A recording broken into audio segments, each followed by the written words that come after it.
Okay, so after you created, I didn't want to take time from the video to do this. So the only thing I add in here is this horizontal rule in here after the link that we exercised that from part 4 that we did.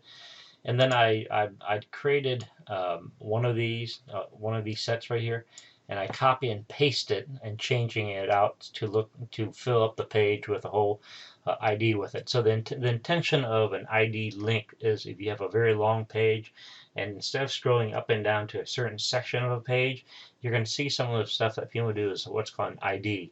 And the ID allows you to search a specific section of a page and identifies it, and it goes directly to that section with it.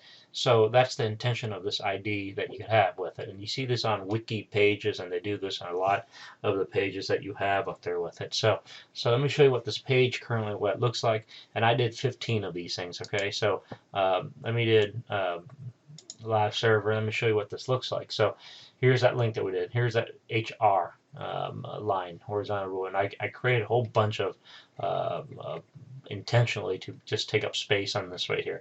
So they're H2 and a paragraph with it as well. So let me show you what this looks like. So if you do an H2 right now and with chapter 1 and just copy and just do a paragraph and just copy paste, do this about 15 times for me, and we're good, all the way down to 15. All right, so that's what that looks like right now with it. All right, if you want to pause the video, right now it's a good time to pause the video with it. I'll give you a second to do that.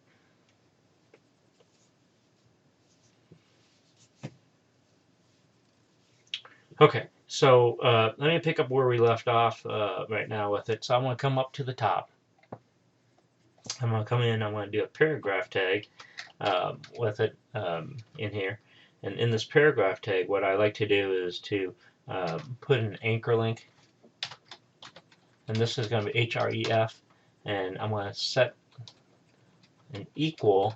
And I'm going to open up a quotation right now with it.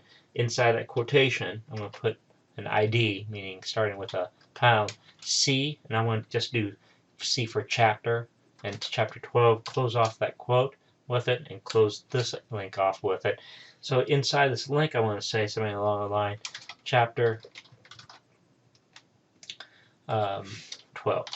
All right, so if I click on chapter 12, it needs to find that tag at the bottom for me. Okay, so I'm going to scroll down to chapter 12. Here's the tag, H2. And I'm going to open it up and do ID equal, open up the quote, C12. All right, so if you notice my IntelliSense kind of picked it up here, right here with it. So this becomes an ID. This is all I need to do is just put that there, and it knows to jump directly to C12, which is chapter 12 here with it. So I'm going to save this, Control S saves this, and now I'll open this page up on the live server. So I've got to right here. So you see this right here, and I click on it, and you notice it pulls it down here to the 12. All right, let me try this again. Hold on. So let me just demo this. I'm going to magnify the browser a little bit by holding down my control and my plus sign. It's going to magnify the browser to be a little bigger and to take up a little bit more spaces here with it. And this is the link that I wrote for chapter 12 is the ID. I'm going to click on it, and you see it takes me directly to this right here with it. So like I said, there's a couple of ways you could do this in anywhere with it. So anywhere that you see in the top, you can always scroll it to, or instead of scrolling up and down, you can do what's called an ID. That will take you down to as well. That is it. That's it for you can demo that and upload these files to the FileZilla and update it. You will need index page back to index page from here back to the main page for me. Make sure you do that. Thank you. I appreciate your time.